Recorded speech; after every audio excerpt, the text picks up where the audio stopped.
up? What up? Once again, it's your boy Bi7gs coming back at you with another episode of the Debug Build. And I got with me as always the illustrious Cyop. What's going on with you, Playboy? What up, bro?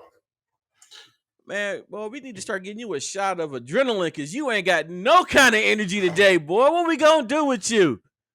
I just ran 3 miles and did some pull-ups, push-ups, dips. So Did you put your hand on your hip? No, I didn't. When you dip, I dip, we dip. Hey, you know what? On a side note, in all honesty, dude, if you got a workout buddy, that is a very good thing to do because it's like, it pushes the other person. I dip now, you gotta go. You gotta go. Nah, I hear you, but my gym is right next door. My gym is Literally right over next there. room. It's the Bi7gs Fitness Center. So but you actually go out and deal with people. No, I got my fitness center right here. Right here. I know, but so what I'm talking about, how you do your workout buddy on just be a video chat? Nah, I ain't got no workout, but I hold my own self responsible. When I do one, I gotta do two. Well, maybe that's another thing we should do is do video workouts. Hey, that's a possibility, but we ain't gonna talk about that right now. We're gonna get into the news of the day.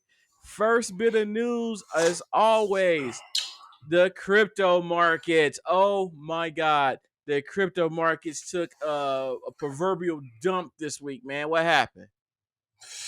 Well, there's two Fed meetings coming up, and let's back up.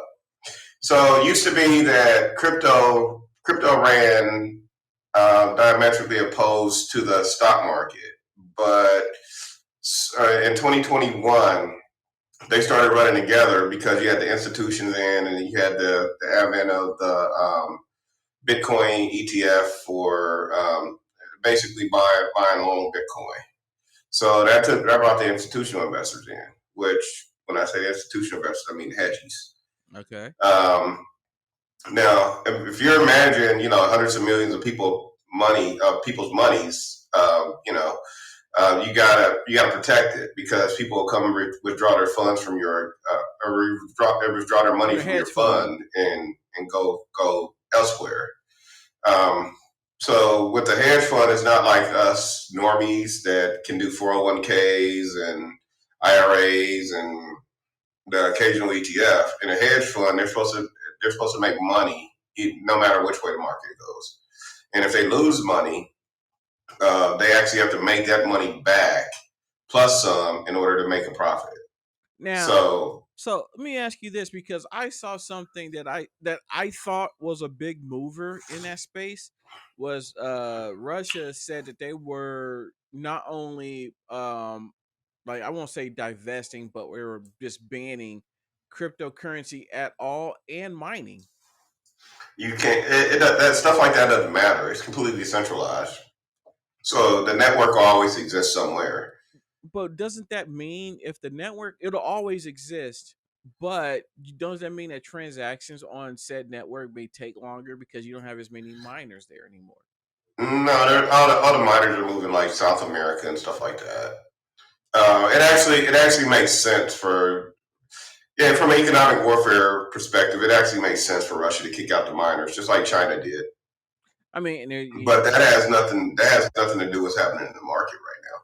And then that was the other thing I said. For whatever reason, I mean, just for a little bit of research that I did, it seemed like there was, when that happened, there was a massive sell-off, just a sell-off. And I think at last thing I saw, I want to say Bitcoin was down to maybe 35K USD. Yeah, it's at 3503. All right, 324 right now.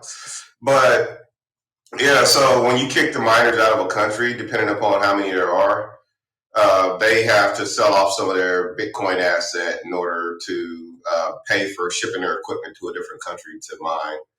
And you really don't want to be on fossil fuels if you're a Bitcoin miner. So you want to go somewhere like Brazil. Yeah, Brazil, Argentina, places like that where you can get cheap electricity. So let me ask you this, as a whole. So does that now mean that, because it seemed like all of the bigger nations are kicking all the miners out, and Mm-mm. hey, that's just what China, Russia, U.S. still has them. But I'm just wondering, does that now mean that those lower, um, I don't want to say some of the other countries of the world, are they now going to become major players in this space? Because now you're going to have people coming in and they're going to have a lot of crypto coming into those wallets now, since they're going to be, they could be players in the game now. Yeah, well, go look at El Salvador. In fact, their president's trolling the IMF. And that was funny. You mentioned El Salvador in our last episode. Yeah, El Salvador is like the first country to really take it seriously. Um, but you got a lot of mining springing up in Turkey. You got a lot of mining springing up elsewhere in other places. Um, but no, this is by China and Russia kicking out the crypto miners. Actually, an attack on the dollar. Okay. Because you're giving these countries you're giving these countries that have debt denominating USD a way out. So the IMF and them they can't run their games. Well, because I'm just wondering if, with all of the various things that are starting to happen with cryptocurrency, and certain countries are adopting it, some not. I'm just wondering, in the long term, is there going to be something in which, you know those who have money in it, is there going to be a massive sell off, or is there going to be, Um, or will it, well, it depend. or are It we depends at on. a plateau of, where, like, take for example, Bitcoin hit its high of, I think it was 64K, and now it's at half of that. So are we looking to, where's the upper threshold, and where are people willing to buy? Yeah. Well, my prediction is this cycle. Mind you, crypto cycle can go for multiple years. I think we'll top out at about 100K Bitcoin. All right. And I don't try and time markets. I just try and be prepared for when I see it running. And I see major catalysts coming up with the Fed minutes, because I think we're going to get have a double hike, which would be 2 quarter point hikes. And that's going to force the hedgies out, pretty much out. The hedge fund. And that's going to hurt the price of the cryptocurrency.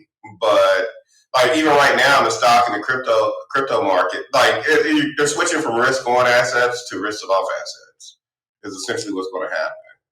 But we're going to be caught in a twofold on this one, because your risk off assets, right now they're shorting them. They're shorting down the market, because think about it. If you don't know what the Fed's going to do, and the consensus is you're going to get a rate hike, they're just thinking one. I think we're going to get two to stave off inflation, because inflation is crazy.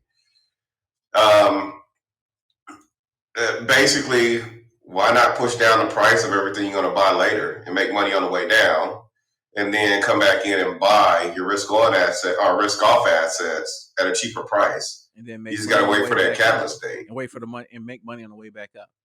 Yep. All right. So enough for the crypto world. Let me tell you about the other big move that happened over the break. Is, oh my goodness, Microsoft.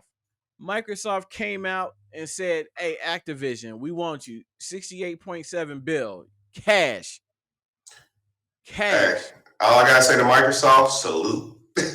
That was a cash, move. cash." It was just like, what you need, 68. Oh no, nah, this Microsoft. It was like, put up the card, dude. So let me tell you something. So let me just tell you what they just picked up here. So they already. I'm just gonna throw some things out there at you. Bethesda, ID or id, depending on who you talk to out there. So you have Elder Scrolls, Fallout, Wolfenstein, Doom, Quake, right? Then with this acquisition, you now have Call of Duty, WoW, Diablo, Overwatch, StarCraft, and I didn't even know this. I did not know that the makers of Candy Crush, which is Zynga, I think that's the name of that company. They have Candy Crush, Guitar Hero. They have Halo. They got Gears of War.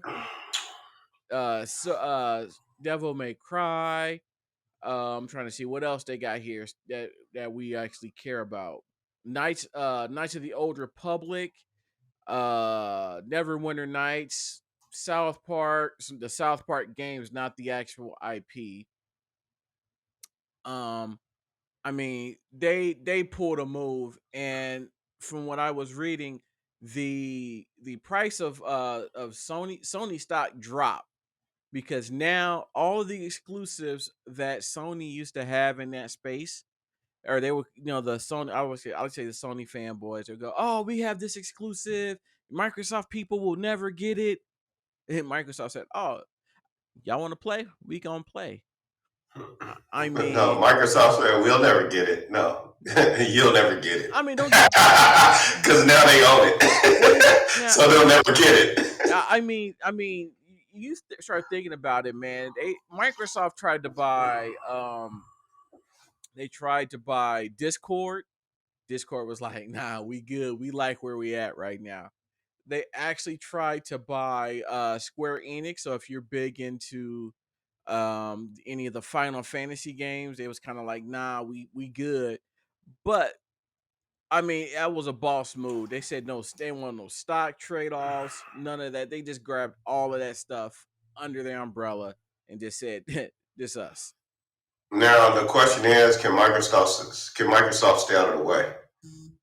Well, I think, that's the thing, man. You are absolutely right, but I think that, like with the Xbox One generation, when they unveiled it, they were trying to create a media center set top box so you can stream all of your TV and music and all of this type of stuff and have all those services running through it. I think that with the Series X this generation versus the PS5, they said, "Oh, no, that's nice. We're going to have these apps, but we're not going to go very gimmicky. We're going to just simply make this a gaming machine. It's going to be a gaming machine first and foremost."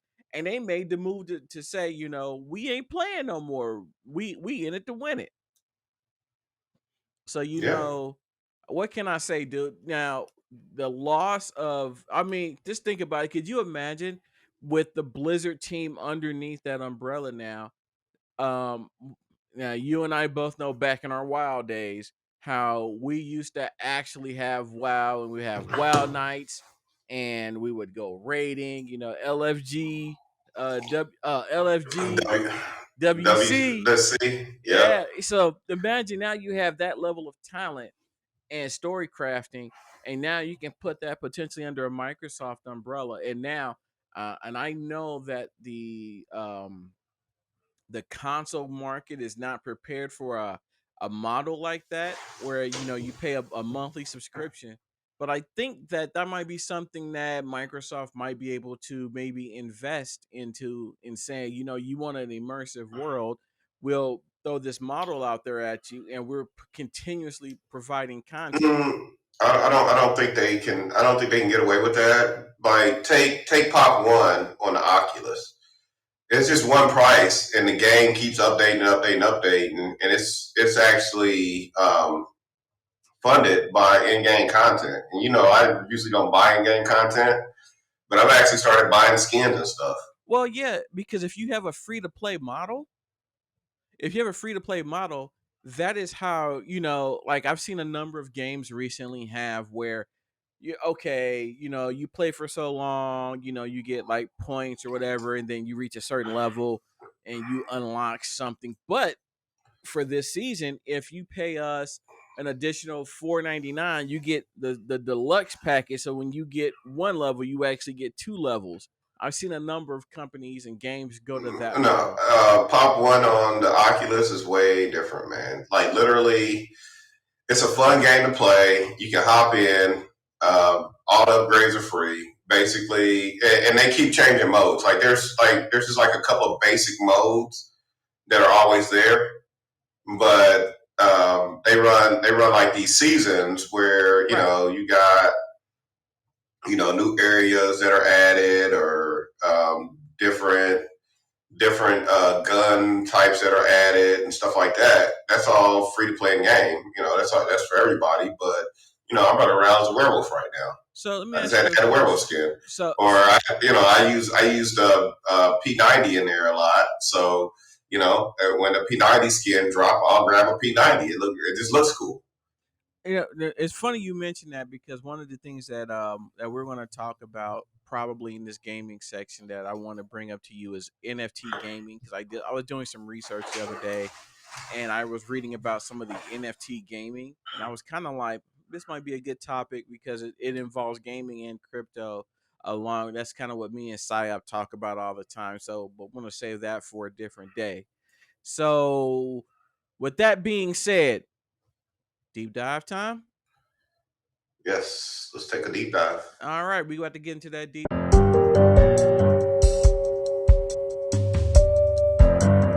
This is the deep dive. This is the deep dive.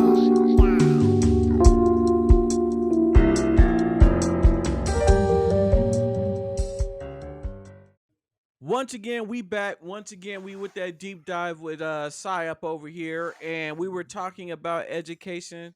So let's go ahead and lead it off for us, Cyop.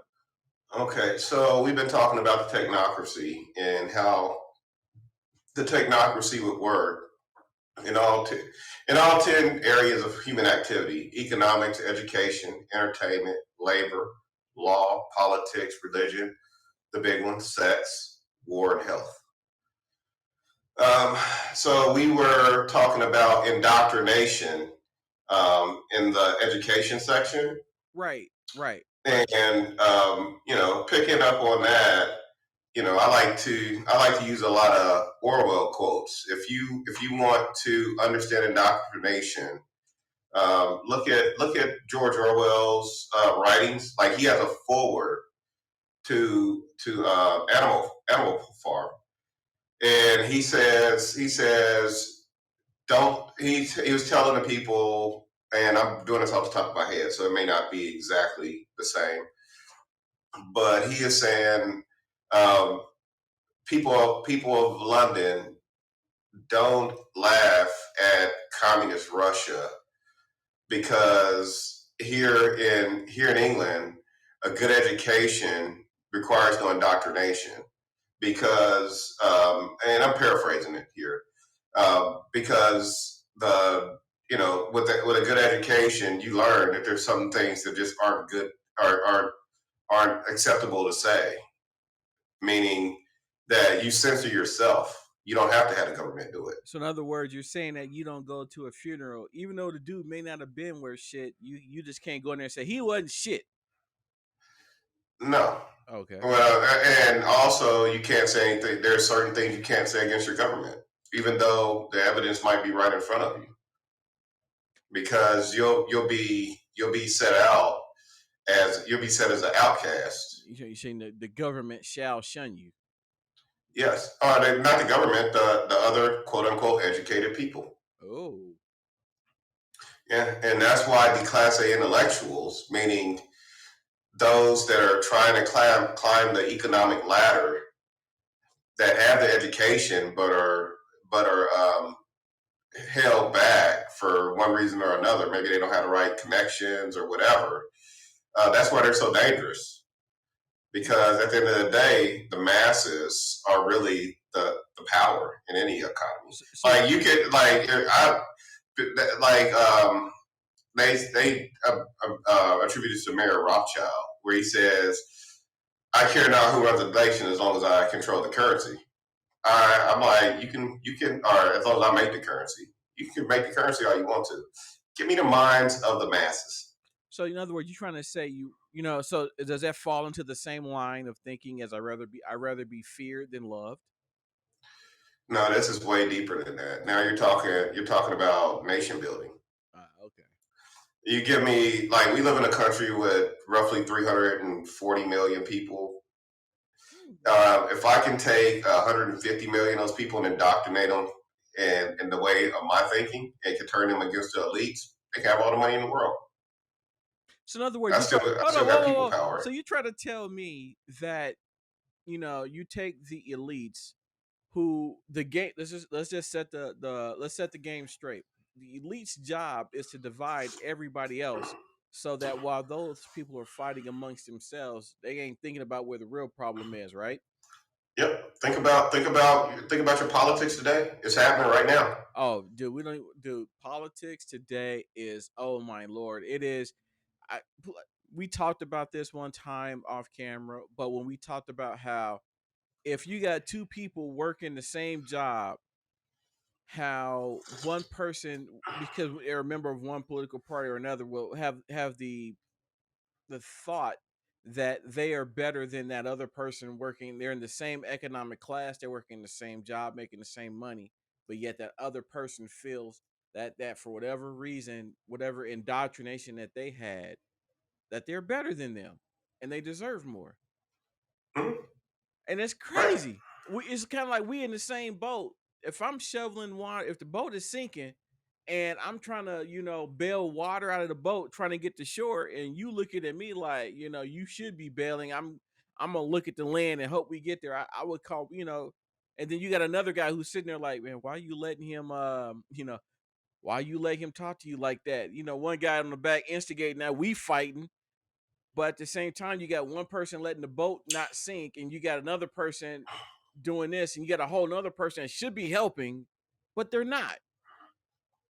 That's one of the reasons why we'll never have true equality in this country, because it would screw up the elites. Oh, dude, if we had true equality in this country, it would break the system. It would.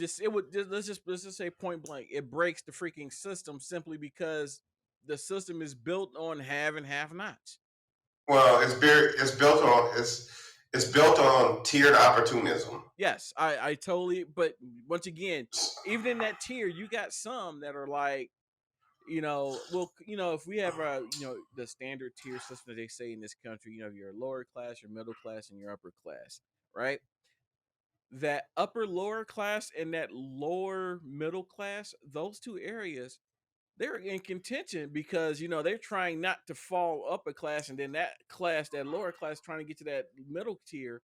They're trying their best to claw. They're clawing and scraping, doing what they got to do to seeing what they want, and then they get. I mean, so like the middle is straight because they're kind of like, I see No, what's actually, the middle in this no, country is pretty poor. no. Well, they're poor because they're supporting everything else because they're No, oh the top 10, the top 10% actually pay most of the taxes. So yes, they we may pay the pay they taxes. may pay more. Well, I think it would depend on how we are looking at the different tiers, because you say the upper 10%. Now, if that upper 10% encompasses the entire upper class all the way down to, let's say, the middle class. No, I'm saying like you just take these and break them into quintiles. You have about you got about 50%, up to like 50% are poor.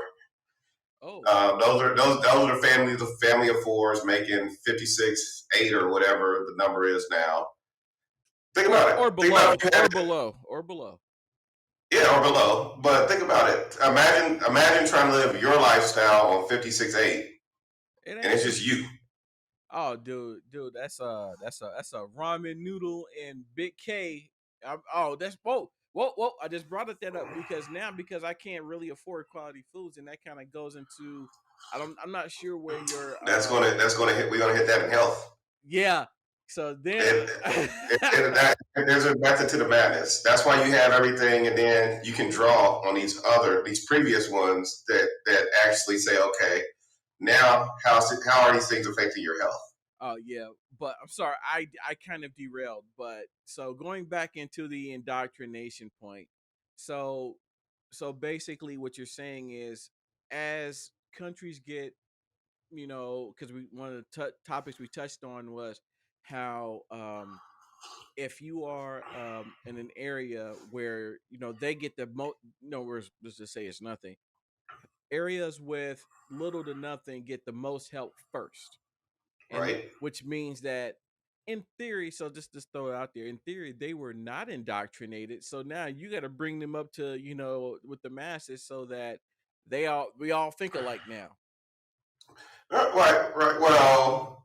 So I don't believe in a totalitarian thing. I still think that citizens should be sovereign in themselves. But you know, if you have a certain level of education, you're taking away the elites Stop. ability to indoctrinate you Oh, into the system, into rewind their that. system. Rewind that a little bit. Go back to define when you say all citizens should be sovereign. Please define that, sir. I'm saying that you should have the basic freedoms of any human, meaning that you should have freedom of speech, freedom of everything should be free will on your point. But it's my job as the state to lay out the game for you and let you make your own decisions about how you want to play the game. Okay, because see, when you said that, I was thinking more along the lines of, like I'm a sovereign citizen and that dogma. That's what I was Right. thinking. So that's the thing. So there are certain trigger words and stuff like that that actually the elites use because they don't want people to actually go look at these different ideologies because it goes against their agenda. Well, hell, education in most parts goes against anyone's agenda. Well, so remember I said the top 10% pay most of the taxes. Okay. And I'm just talking about that section of you got from 90%, or you got no, you got like from if it's the top 10% of earners minus like the 1% and the tenth of 1%. Okay. And so it's everybody's playing games at different levels. Yeah, I fill out my taxes correctly every year. I pay what I'm supposed to. I don't need Uh, somebody to come see me. I don't need them alphabet boys coming to holler at Well, me. so the elites. So what the elites do is the elites in the top 10%. They got a deal going. That's why it's so hard to get rid of student debt because they don't want to fund somebody else's come up and have their kids compete with them. No, I can look. That's all. It's called self preservation. I can understand that. You know what I'm saying? I won't want to. Right. So how do you have a meritocracy if you're holding back knowledge and information See that. from the Look, people at the lower rungs? that's the conundrum. That right there is the conundrum. If you made education free and clear in this country, you know what I'm saying? So then, and this is just me thinking aloud, but now you start to have, like the community colleges. Well, here's a better question: would the community colleges be in competition with the Harvards and the Yales for teachers at that point? No, actually, it wouldn't be any competition, and you wouldn't have community colleges. You just have colleges, and you'd have to expand them enough to support the whole population. Oh, that's what I'm saying. So you would look at the math and the data science to say how many schools do I need to support this birth rate over time. Well, once again, just like anything else in this world, you have teachers that are better than others, right? Mhm. So if college is free, right? If education is just free across the board, or let me rephrase that. I don't want to say college because there are some people who just don't do well in college and they go to trade school. And even Right, trade school costs and but money. think about their and I'm a proponent that anybody can learn anything. The quality of education they get post secondary is determines a lot. Like literally, if you raise the academic level at all levels of school, then you could actually go across the board and like your basic college or your community college, these would be like just as good as the elite So, institutions. so let me ask Just you because this. you like your Harvards and your Yales and all that stuff, you can still have them, but they just get a lot more competitive, and you wouldn't have legacy entries. So let me ask you this. So when we're talking about that, how does education, because we say, college, level playing field, everybody in theory, look, in theory, everybody starts at zero, right? College is free. How does the education of Well, parents play into that? it starts at first grade or kindergarten or whatever programs you put in place. The whole system needs to be revamped, not just at the collegiate level. You literally need to have people going into the secondary education at at the secondary education system or at at a high level of knowledge. That's like the difference between here take Dayton, Ohio. You got Oakwood schools, you got Kettering schools, you got Centerville schools, you got the private schools. Those kids are going to do way better than somebody coming out of DPS in college because they've been prepared for it their whole life. So why should it only be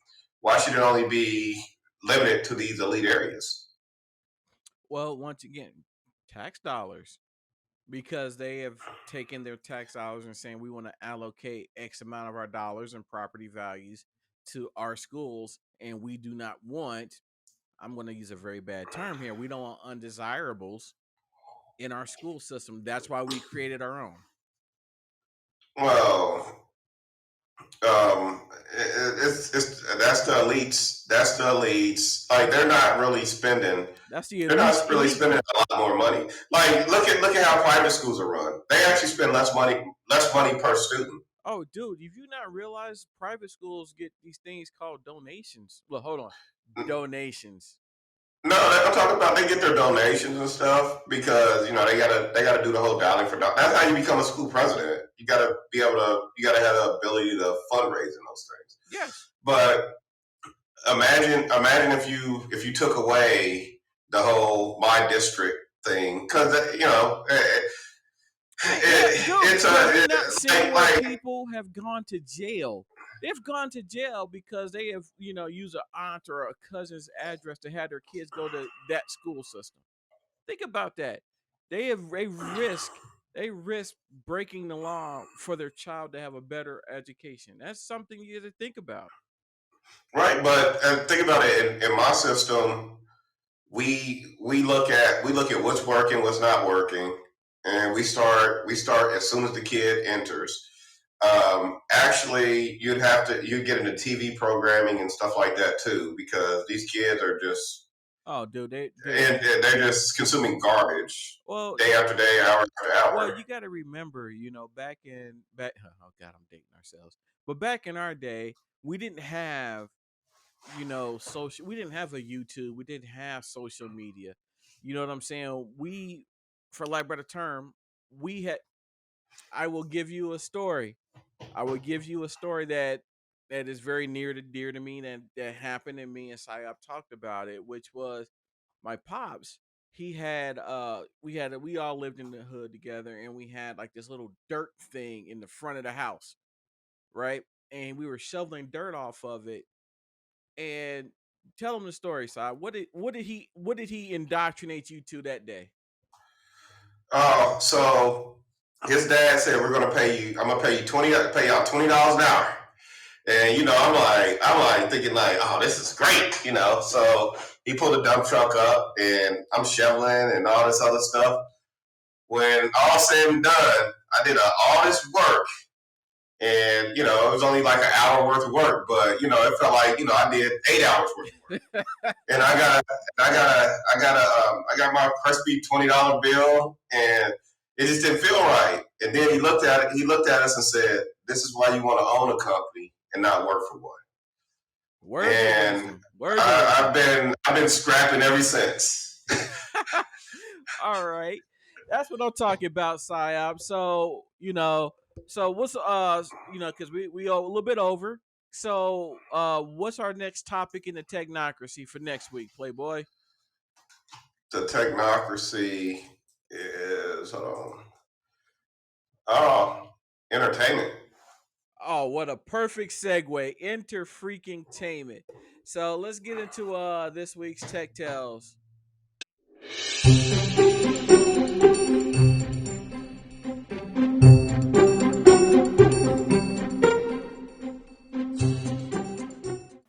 All right, guys. Whew. This Tech Tales is not for the faint of heart. If you got a squeamish stomach, thanks for joining. Like, share, and subscribe. Now, I'm just gonna tell you now. We going into the bowels of it. You know what I'm saying? I'm digging into the annals of my past. You know what I mean? Because I think that in this Tech Tales, the feces is going to impact the rotating oscillator literally. You ready to get you ready to go this ride up? Yep, go ahead. All right. So I'm working at the help desk. I couldn't realize a lot of my damn stories start me working at the help desk. You realize this? So you never worked at a help desk, have you? No, I've been coding since I had a job. Like my very first job was at Rally's, and I did that for a little bit. And then I went and got hired on at big box tail retailer. Got put on the sales floor. I was getting my commission, so I got a taste of sales. And then I went from there. One of the customers came in who ended up being this. Yep. And then one of the owners of a startup came in, and me and him started talking. And we started talking programming. Just so happened he gave me his card for his VP engineering, and I started working for him. Got some share in the company, and then working with him through selling it to a multinational, and I've been working for the multinational ever since. Yeah, see, I wasn't that lucky, But so let me tell you what happened. So when you work at the help desk, when you go in and you deal with people, you deal with all kinds of people, and you see and hear a lot of things. Now at this particular help desk, we had this dude, and he was there before me, but I think he had gastric bypass. And one of the things that when you have a gastric bypass is you are not supposed to eat certain things, because if not, your body wired differently, and things come out all kinds of bad. Now that being said,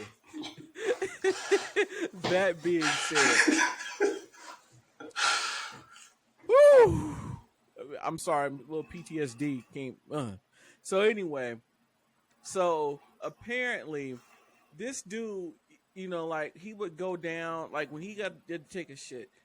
Or I'm sorry, we had to go defecate in the bathroom. Personally, let me take a step back. Personally, something got to be real wrong with my insides for me to do that at work. You know what I'm saying? And even then, when I moved from that desk to another job, literally, if I had to do that, it was like early in the morning before people came in, or I would, we worked in like a 6th floor building. I would go to different floors, different areas, lift my feet up, because if I didn't want nobody knowing it was me.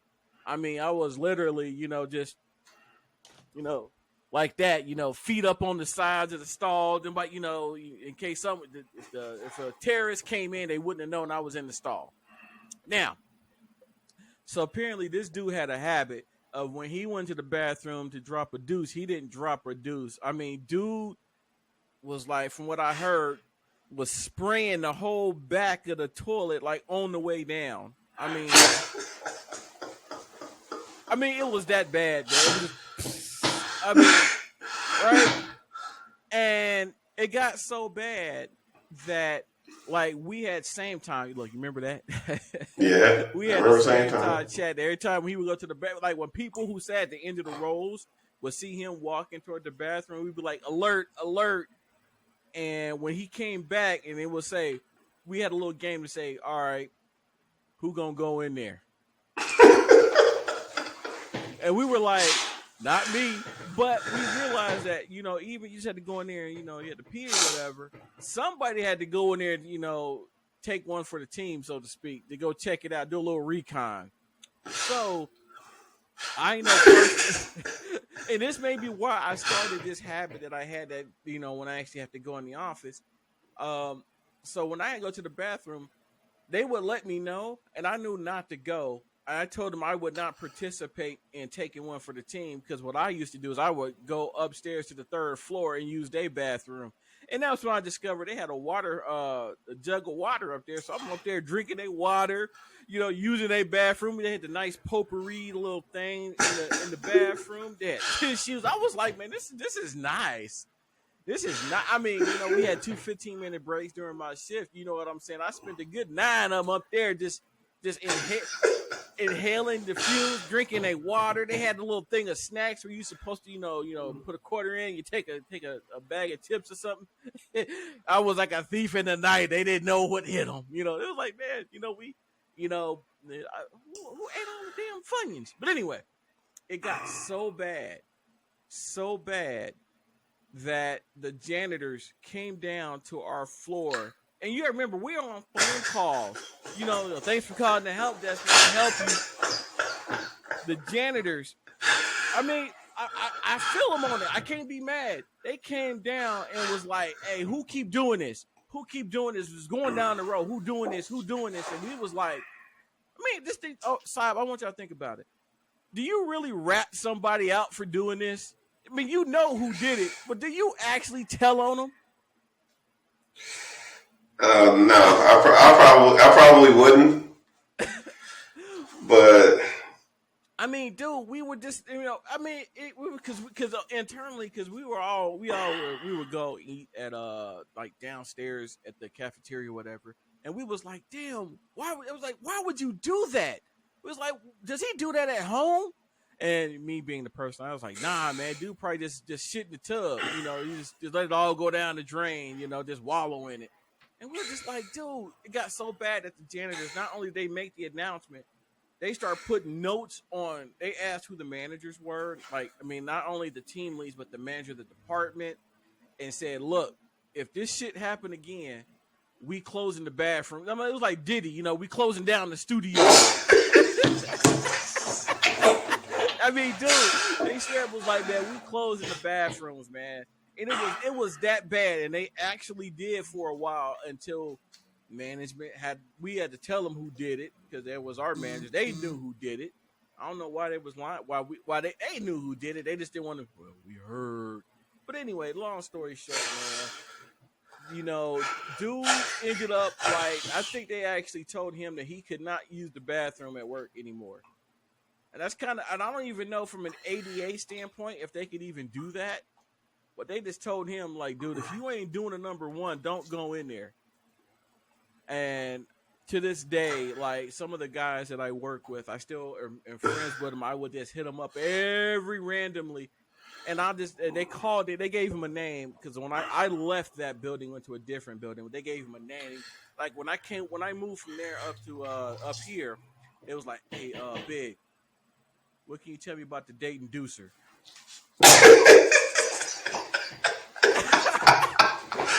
I'm like, what? Oh, man, we heard about dude, man, painting the walls like it's Splatoon and shit. That's it. The Dayton Deucer. I said, dude, how in the hell do y'all know about that? It was like, man, we heard, man. It wasn't you, was it? I'm like, nah, man, it wasn't me, man. I was like, dude, I tried my best not even do that at work. But that's this week's Tech Tales, man. I know it's a little bit gross. It wasn't too techie. But, hey, it's all about the experiences that we go through living this tech life, man. You deal with a bunch of different people.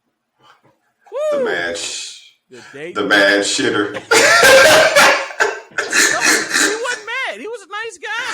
He was very nice. He wasn't mad at all. The polite pooper.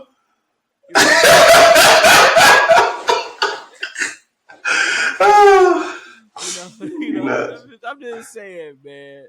Dude was very nice, but dude, you can't do that in public, man. That is just not. He wasn't indoctrinated. That was acceptable at home, but you can't do that stuff in public. Can't do it. But anyway, everybody, thank you. We're gonna be back weekly, barring any other events. Like, share, and subscribe. Cyop. Oh, hold on. Oh, almost messed it up. You can get at us, the debug build at gmail.com. Hit us up on Instagram, the debug build. Hit us up on Twitter, the debug build. You can hit me up Bi7gs, Twitter, Instagram. I'm trying to think. I think that's the only other platforms. Cyop, how can they get at you? They can catch me in the streets, bro. I don't know if they want to kill you. Dude, you don't want to tell people that. I know. That's like saying. That's like telling somebody you want all the smoke, and when they bring the smoke, you can't be. Pull out my heat first. He pull out his heat last. But don't let the calm demeanor and programming fool you. I'm about to smoke too. He's about to initialize that variable, y'all. That's what he about to do. I got an array of bullets for you. That's what he's trying to say. So everybody, I want y'all to just like, share, subscribe for your boys. Keep it up. I will destruct your object. Restructure your. I said I'll destruct your object. All righty, ladies and gentlemen, we out. See you next week. Peace. All right, peace.